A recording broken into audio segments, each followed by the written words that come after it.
Hi, നമ്മളുടെ പ്രസൻറ്റേഷനിലെ PowerPoint പ്രസൻറ്റേഷനിലെ ഒരു question ആണ്. How can you add A new slide in A presentation? ഒരു പ്രസൻറ്റേഷനിലേക്ക് അല്ലെങ്കിൽ ഒരു PowerPoint പ്രസൻറ്റേഷനിലോട്ട് സ്ലൈഡുകൾ നമ്മൾ എങ്ങനെയാണ് ആഡ് ചെയ്യുന്നത് എന്നുള്ളത്. ഓക്കെ, അല്ലെങ്കിൽ വർക്കിംഗ് വിത്ത്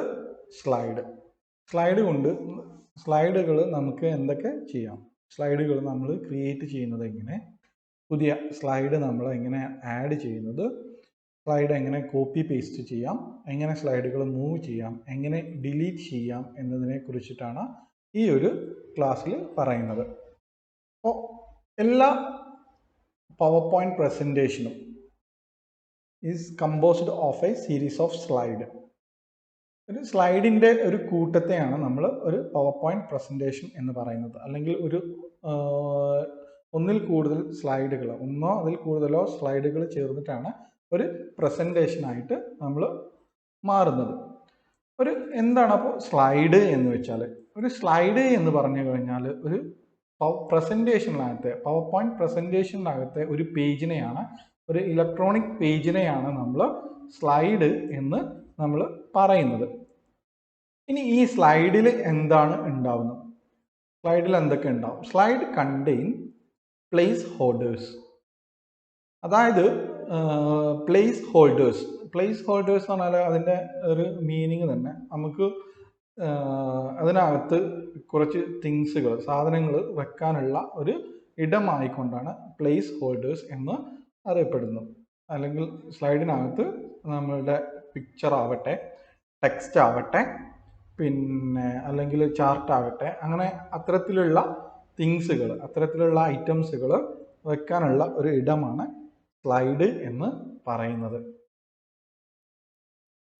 ഇനി എങ്ങനെയാണ് നമുക്ക് ഒരു സ്ലൈഡ് ക്രിയേറ്റ് ചെയ്യുക എന്നുള്ളത്? ക്രിയേറ്റിംഗ് അല്ലെങ്കിൽ ആഡ് എ ന്യൂ സ്ലൈഡ് എന്ന് പറയുന്നത്. ഫസ്റ്റ് വൺ, നമ്മൾ ഹോം ടാബ്, ഒരു PowerPointനകത്തെ ഹോം ടാബ് എന്ന് പറയുന്നത് ക്ലിക്ക് ചെയ്യുക. ഇതാണ് നമ്മളുടെ ഹോം ടാബ് എന്ന് പറയുന്നത്. അപ്പം അത് ക്ലിക്ക് ചെയ്യുക. അത് ക്ലിക്ക് ചെയ്ത് കഴിഞ്ഞാൽ നമുക്ക് ഒരു വിൻഡോ, ഹോം ടാബിനകത്തെ എല്ലാ ഫീച്ചേഴ്സും നമുക്ക് ഇവിടെ കാണാൻ കഴിയും. അപ്പോൾ അതിനകത്ത് ഹോം ടാബിനകത്ത് നമുക്ക് എന്തുണ്ട്? ന്യൂ സ്ലൈഡ്, ലേ ഔട്ട്, അങ്ങനെ പറയുന്ന കുറേ സംഗതികളുണ്ട്. അതിനകത്തെ ന്യൂ സ്ലൈഡ് എന്ന് പറയുന്നത് നമ്മൾ എന്ത് ചെയ്യാം? ആ ന്യൂ സ്ലൈഡ് ക്ലിക്ക് ചെയ്യാം. അപ്പോൾ ന്യൂ സ്ലൈഡ് ക്ലിക്ക് ചെയ്യുമ്പോൾ ഒരുപാട് എന്താണ് ലേ ഔട്ടുകൾ നമുക്ക് ഇവിടെ കാണാൻ കഴിയും. സ്ലൈഡിൻ്റെ ഒരുപാട് ലേ ഔട്ടുകൾ നമുക്കിവിടെ കാണാൻ കഴിയും.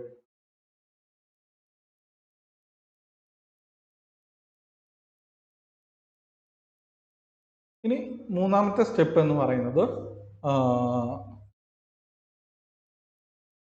Step 3, click the Leh out. നമുക്ക് എന്ത് ലേ ഔട്ടാണോ വേണ്ടത്, ഇതിനകത്ത് ഈ ലേ ഔട്ട് വേണോ അത് ക്ലിക്ക് ചെയ്യുക. അതല്ല നമുക്ക് ഈ ലേ ഔട്ടാണ് വേണ്ടതെങ്കിൽ അത് ക്ലിക്ക് ചെയ്യുക. അങ്ങനെ നമുക്ക് ഏത് ലേ ഔട്ടാണോ നമുക്ക് വേണ്ടത് ആ ലേ ഔട്ട് നമുക്ക് ക്ലിക്ക് ചെയ്യാവുന്നതാണ്. ഓക്കെ, ഇനി ലേ ഔട്ട് ക്ലിക്ക് ചെയ്ത് കഴിഞ്ഞാൽ നമുക്ക് ഏതാണോ അപ്പോൾ നമ്മൾ ക്ലിക്ക് ചെയ്തത്, ഇപ്പോൾ ഈ ഒരു ലേ ഔട്ടാണ് നമ്മൾ ക്ലിക്ക് ചെയ്തിട്ടുണ്ടായിരുന്നത് എന്നുണ്ടെങ്കിൽ, ഈ ഒരു ലേ ഔട്ടാണ് ക്ലിക്ക് ചെയ്തിട്ട് ഇങ്ങനെയൊരു വിൻഡോ നമുക്ക് കിട്ടും അല്ലേ? അപ്പോൾ ആ ഒരു വിൻഡോ നമുക്ക് വന്നു കഴിഞ്ഞാൽ ഇതിനകത്ത് നമുക്ക് ടെക്സ്റ്റുകൾ ആഡ് ചെയ്യാൻ വേണ്ടിയിട്ട് നമുക്ക് എന്ത് ചെയ്യാം?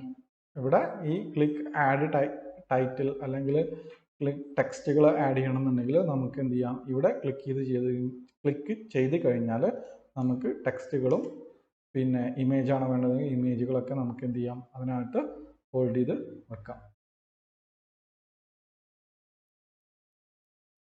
ഓക്കെ, ഇനി അടുത്തത് move copy and paste A slide. ഒരു സ്ലൈഡ് എങ്ങനെ നമുക്ക് കോപ്പി പേസ്റ്റ് ചെയ്യാൻ കഴിയും എന്നുള്ളത്. കോപ്പി പേസ്റ്റ് ചെയ്യുക എന്ന് പറഞ്ഞാൽ അപ്പോൾ നമുക്ക് ഈ ഒരു സ്ലൈഡ് നമുക്ക് കോപ്പി ചെയ്യണം. ഇതാണ് സ്ലൈഡ് പെയിൻ എന്ന് പറയുന്നത്. ഇവിടെ ഒരുപാട് സ്ലൈഡുകൾ നമുക്ക് ക്രിയേറ്റ് ചെയ്ത ഒരുപാട് സ്ലൈഡുകൾ നമുക്ക് കാണാൻ കഴിയും അല്ലേ.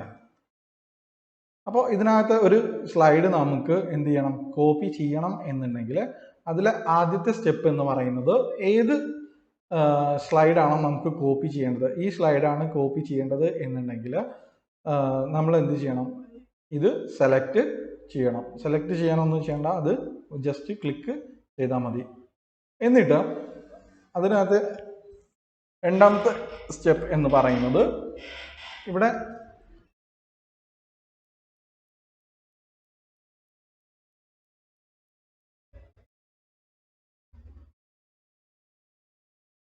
ഹോം ടാബിനകത്ത് നമുക്ക് എന്താ കോപ്പി കമാൻഡ് ഉണ്ടാവും. ഇതിൽ കോപ്പി ക്ലിക്ക് ചെയ്യാം.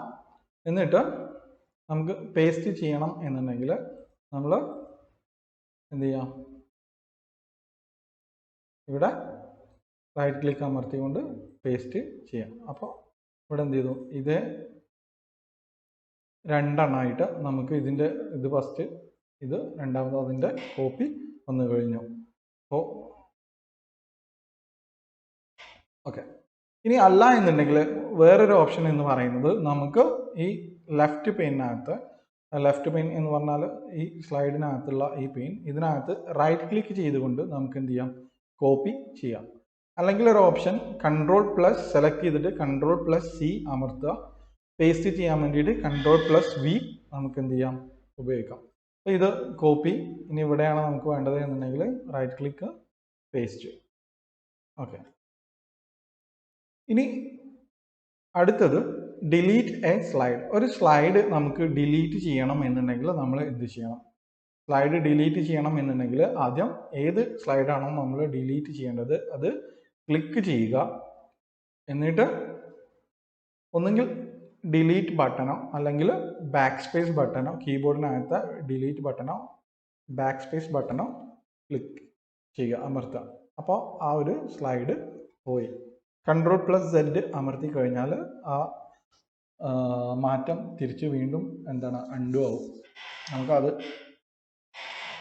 അതിൻ്റെ മുമ്പത്തെ സ്റ്റെപ്പിലോട്ട് തന്നെ ചാടാൻ കഴിയും. ഓക്കെ. അപ്പോൾ അങ്ങനെ നമുക്ക് രണ്ട് കാര്യങ്ങളാണ് ഡിലീറ്റ് സ്ലൈഡിനകത്തുള്ളത്. ഒന്ന്, ഏത് സ്ലൈഡാണോ ഡിലീറ്റ് ചെയ്യേണ്ടത് അത് സെലക്ട് ചെയ്യാം. പിന്നീട് ഡിലീറ്റ് ബട്ടണോ അല്ലെങ്കിൽ ബാക്ക് സ്പേസ് ബട്ടണോ പ്രസ് ചെയ്യാം. ഇനി അടുത്തത് മൂവ് എ സ്ലൈഡ്. ഒരു സ്ലൈഡ് മൂവ് ചെയ്യണം എന്നുണ്ടെങ്കിൽ നമ്മൾ എന്താണ് ചെയ്യേണ്ടത് എന്നുള്ളത്.